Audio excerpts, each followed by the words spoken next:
वह 100% बच्चों को प्रथम श्रेणी से पास कराने में अव्वल आता रहा है। विगत 2 वर्षों से हमारी यह संस्था बच्चों के बेहतर से बेहतर मानसिक विकास एवं उनके अनुशासन के प्रति कर्तव्यबद्ध रहा है और आगे भी रहेगा। इस वर्ष 2023 की मैट्रिक परीक्षा में, जो कि बिहार बोर्ड के द्वारा आयोजित की गई थी, इस वर्ष में हमारे लगभग 40 बच्चों ने भाग लिया और इन 40 में 40 बच्चों ने प्रथम श्रेणी से रिजल्ट लाकर अपने गांव समाज सहित शिक्षकों का भी सीना गर्व से चौड़ा कर दिया। साथ में बता दूं कि इन 40 बच्चों में लगभग 20 बच्चों ने 80% से अधिक मार्क अचीव किया, जो कि हमारे पिछले रिजल्ट में यदि हम देखें तो पिछले रिजल्ट से इस बार का रिजल्ट हमारे बच्चों के द्वारा काफ़ी अच्छा दिया गया और जिससे कि मैं और भी ज़्यादा प्रोत्साहित हूँ आगे समाज में और भी अच्छे काम करने के लिए। तो मैं इन सभी बच्चों के लिए एक बार आप लोगों से अनुरोध करता हूँ कि इन सभी बच्चों के लिए ताली बजाकर इनका उत्साह और इस परीक्षा में अव्वल श्रेणी से पास हुए। उनमें से कुछ बच्चे जो कि पटना, भागलपुर इत्यादि स्थानों पर उच्च शिक्षा के लिए निकल पड़े हैं, तो मैं उनका समय जाया नहीं करना चाहता था, इसलिए मैंने उन्हें आज आमंत्रित नहीं किया हूँ। और साथ ही हमारे पास जगह का भी अभाव है, तो उतनी भीड़ जुटा पाना हमारे लिए संभव नहीं था, इसलिए। लेकिन कुछ बच्चे जो हमारे लोकल क्षेत्र में यहाँ उपस्थित थे, उन बच्चों को मैंने यथासंभव प्रयास किया संपर्क साधकर उन्हें बुलाने का। वे सभी बच्चे हमारे पास आज यहाँ उपस्थित हैं। उन मेधावी बच्चों के लिए भी मैं चाहूँगा कि एक बार जोरदार ताली बजा दें। मौके पर हमारी मुख्य अतिथि श्रीमती रेणु मैम, जो कि रमेजा महिला कॉलेज की पूर्व प्रधानाध्यापक रह चुकी हैं, मैं उनसे अनुरोध करूँगा कि 200 बच्चों को संबोधित करने का। सर्वप्रथम सभी लोगों को मेरा नमस्कार, स्नेह, शुभकामनाएं। मंच पर उपस्थित इस कोचिंग के संचालक आदरणीय आदर्श जी, आदरणीय पल्लवी मैम, पुत्रवत हैं मेरे आदरणीय प्रभाकर जी, आदरणीय संकेत जी, अभियंता हैं। और ये शुभकामनाएं जो हैं, अभी जो आदर्श जी ने बताया कि आपकी उपलब्धियों के लिए, लेकिन मैं आपको एक बात बताऊं कि जब एक उपलब्धि मिलती है तो आगे के लिए बहुत सारे चैलेंजेस उपस्थित हो जाते हैं। ये बहुत उन्हीं बच्चों के लिए मेडल्स हैं। ये मेडल आपको हमेशा याद दिलाते रहेंगे कि ये शुरुआत है, इससे बड़ा और बड़ा, उससे भी बड़ा। वो कहते हैं अंग्रेजी में स्काई इज़ द लिमिट, आपको उतनी ऊंचाई तक जाना है। इन्होंने अभी बताया कि वो जगह कम थी और इसके कारण सभी लोगों को नहीं बुला सके, संसाधन नहीं है। अभी हम लोग बात कर रहे थे कि हमारे यहाँ अब फिर से गुरुकुल परंपरा का आरंभ होना चाहिए। मुझे लगता है आप सभी लोगों को गुरुकुल परंपरा के विषय में ज्ञान है। गुरुकुल परंपरा हमारी प्राचीन परंपरा थी, जहाँ शिष्य गुरु के यहाँ जाया करते थे। वो शिष्य कौन होंगे ये कोई मायने नहीं रखता था। राम तो दशरथ के पुत्र थे ना, राम लक्ष्मण भरत शत्रुघ्न, लेकिन उनके शिक्षक उनको घर पे ट्यूशन देने नहीं आया करते थे। उन लोगों ने वशिष्ठ के आश्रम में जाकर शिक्षा ली थी। तो वस्तुतः गुरु का वो स्थान होता है, कहते हैं ना, गुरु गोविंद दो खड़े आपको लागू पाए, बलिहारी गुरु आपनो जिन गोविंद दियो बताए। तो गुरु जो है, हमारे यहाँ वेदों में कहा गया है कि अज्ञान तिमिरान्धस्य ज्ञानांजन शलाकया चक्षुरुन्मीलितं तस्मै श्री गुरुवे नमः। अज्ञान रूपी वो अंधकार को दूर करके जो हमारे नेत्रों में ज्ञान का अंजन लगाता है, वो गुरु होता है। तो वो गुरु जो है, वो गुरुकुल का निर्माण करता है। स्थान से, ईंट पत्थर से गुरुकुल नहीं बनते, नहीं तो उच्च शिक्षण संस्थानों के भवनों को आप देखें और उसके शिक्षा की स्थिति को देखें। इसलिए संस्थाएं नहीं पढ़ा करती हैं। बच्चों, मेरा आपसे एक बहुत विनम्र निवेदन है, मेरी इस बात को हमेशा याद रखिएगा कि संस्थाएं नहीं पढ़ती हैं। ऐसा नहीं है कि जिसने IIT क्रैक कर लिया उसमें से सभी जो है फॉरेन चले गए या बड़ी बड़ी कंपनीज में उनको नौकरी मिल गई, नहीं। लेकिन IIT उन्होंने क्रैक किया, ये बड़ी उपलब्धि थी। अभी मैंने कुछ दिन पहले पढ़ा था कि एक IITian जिसका 1 करोड़ का पैकेज था, उसने अपनी नौकरी छोड़ दी और शायद अररिया के आसपास आके वो अपनी खेती कर रहे हैं और उनका 10 लाख रुपए का पर मंथ इनकम है।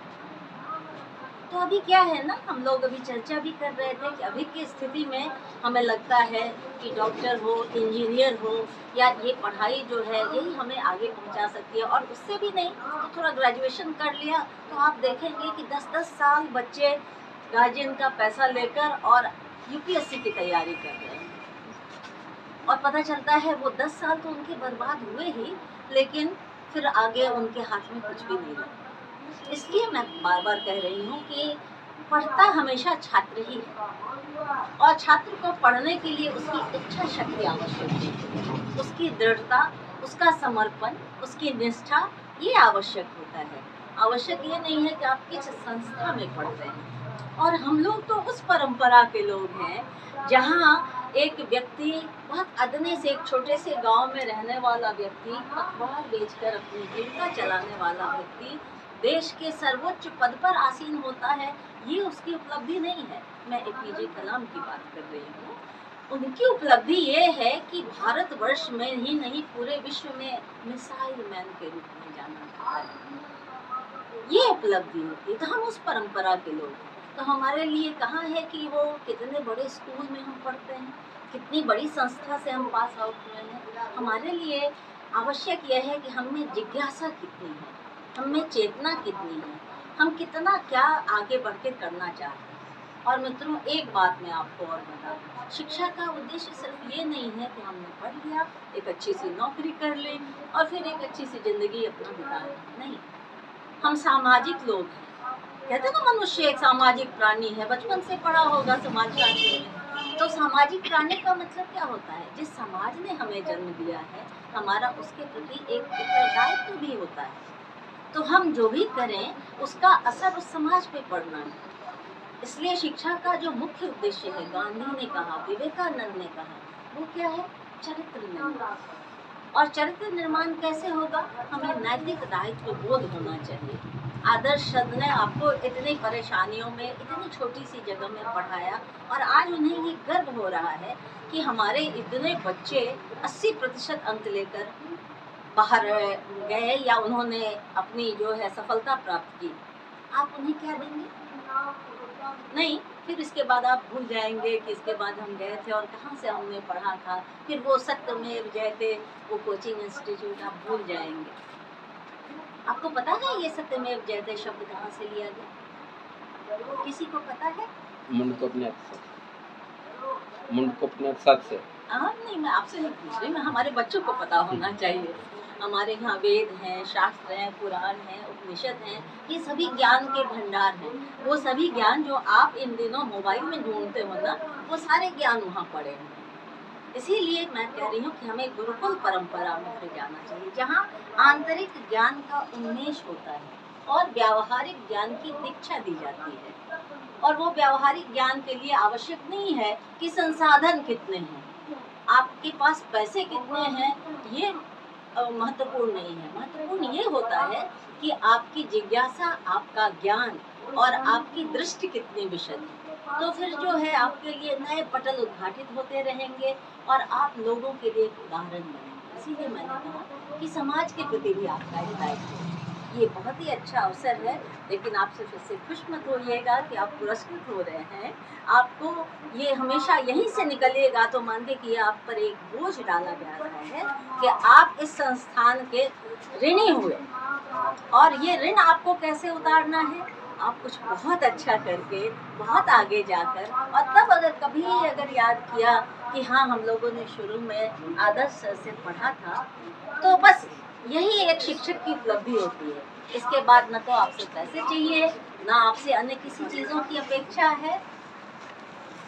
और कोई भी अपेक्षा किसी शिक्षक को नहीं रहती है अपने छात्रों से।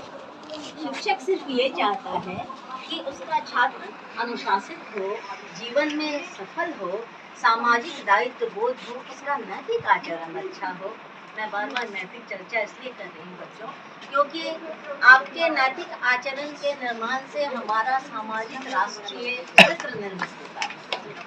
और हम सभी जानते हैं कि अभी चर्चा हो रही है कि हमारे सामाजिक और नैतिक चरित्र में थोड़ा सा स्खलन हुआ है, पतन हुआ है। क्यों हुआ ऐसा? ऐसा नहीं कि आप लोग दोषी हो, हम लोग उसके दोषी हैं। हमने वैसा वातावरण बनाया है, लेकिन चलो कोई नहीं, अब हमने वो गलतियां कर ली, कोई तो सुधारेगा।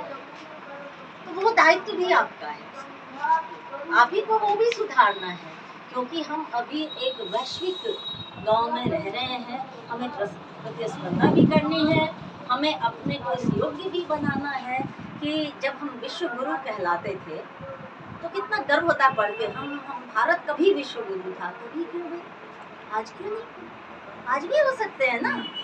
वही लोग हैं, वही धरती है, वही ज्ञान का भंडार है। आज भी यहाँ शांति निकेतन जैसे विश्वविद्यालय हैं जहाँ पेड़ों के नीचे कक्षाएं चलती हैं, और शांति निकेतन से अगर कोई डिग्री लेकर निकलता है तो उसकी पहचान अलग होती है। इसीलिए मित्रों, मैं आपका समय नहीं लूँगी, आज बहुत आनंद का समय है और आप लोगों को बहुत बहुत शुभकामनाएं, स्नेह और उज्ज्वल भविष्य के लिए मेरी ढेर सारी शुभकामनाएं हैं। लेकिन हमेशा अपने दायित्व बोध को याद रखिएगा, क्योंकि आप जब यहाँ से निकलेंगे और एक जरा आपने गलती की तो लोग कहेंगे अच्छा आदर्श सर की आप पढ़ते थे, गलती आपने की और मारा क्या, कौन, ये इंस्टीट्यूशन है ना। तो आप हमेशा याद रखिएगा कि आपका एक आचरण जो है एक पूरे समाज को किसी एक अच्छी या गलत दिशा की ओर ले जा सकता है। मेरा बहुत बहुत स्नेह आपको, बहुत सारी शुभकामनाएं उज्ज्वल भविष्य के लिए भी और एक सामाजिक जीवन के उत्तमोत्तम सफलता के लिए।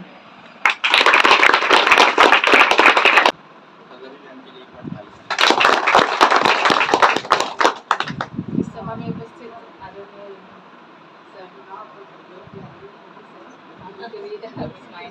और आदरणीय आदर्श जितने भी यहाँ उपस्थित हैं सबको बहुत बहुत स्नेह और शुभाशीष। सबसे पहले तो मैं आदर्श जी का धन्यवाद ज्ञापन करती हूँ कि उन्होंने मुझे यहाँ बुलाया और बच्चों, मैम ने बहुत सारी बातें कही, बहुत ही गुणवत्तापूर्ण बातें उन्होंने आपके सामने रखी। मैं कुछ बातों को उसमें जोड़ना चाहूँगी। शिक्षा जो है ये हमारे अंतर मन को जागृत करता है। शिक्षा का उद्देश्य यह नहीं होता है कि हम किताबी ज्ञान ले लिए, नौकरी पा लिए, जीवन यापन करें। शिक्षा का अर्थ होता है, इसलिए सब डायमंड देखो, हीरा जब वो चमकता है तो अपने चारों ओर प्रकाशित करता है। एक शिक्षित व्यक्ति जो होता है वो अपने नैतिक गुण से, चारित्रिक गुण से, सामाजिक गुण से वो पूरे समाज को जैसे बोल सकती हूँ कि अपना रोशनी प्रदान करता है। मेरे कहने का मतलब यह है कि शिक्षा की मदद से आप जीवन की तमाम ऊंचाइयों को छो, लेकिन अपने नैतिक मूल्यों का पतन नहीं करें। आदर्श सर बहुत ही अच्छे टीचर हैं और आप लोगों का ये सौभाग्य है कि इनके सानिध्य में आप लोगों को मैट्रिक का इतना सुंदर अंक मिला, इतना अच्छा अंक मिला है और उन्होंने आज इस समारोह का आयोजन किया है।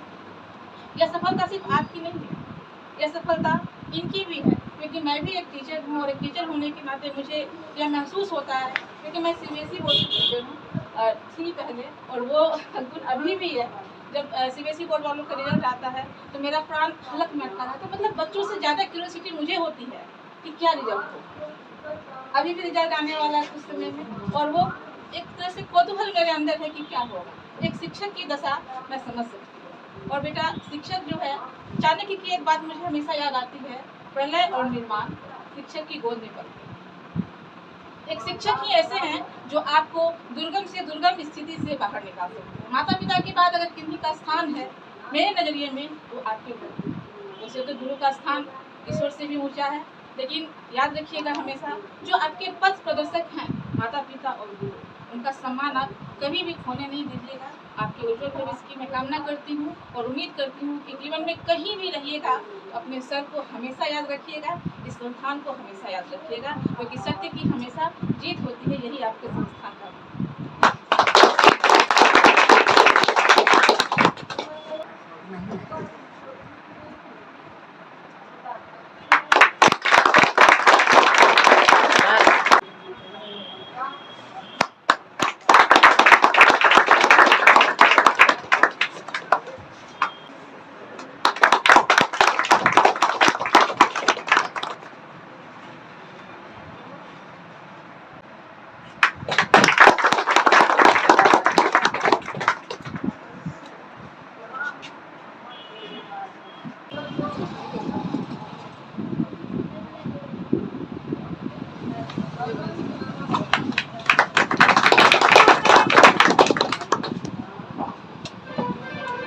इसके बाद मैं बुलाना चाहूँगा मौसम कुमारी, जिन्होंने 83% अंकों से बोर्ड परीक्षा में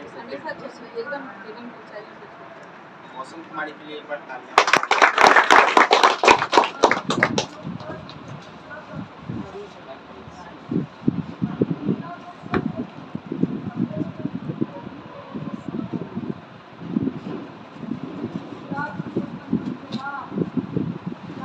प्लीज कुमार, प्लीज।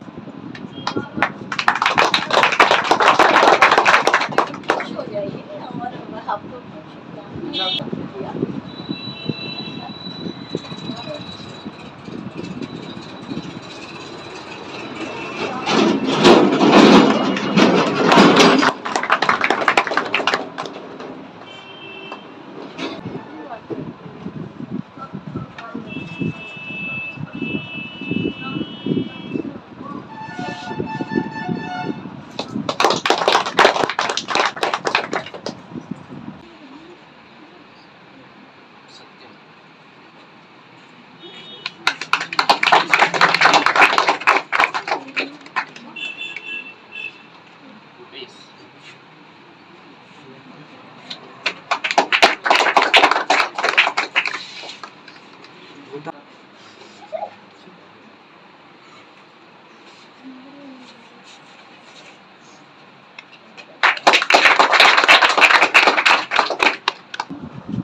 पढ़ाई का जो समय होता है ना सर, समय सीमा 30 तक आप पढ़ाई कर सकते हैं।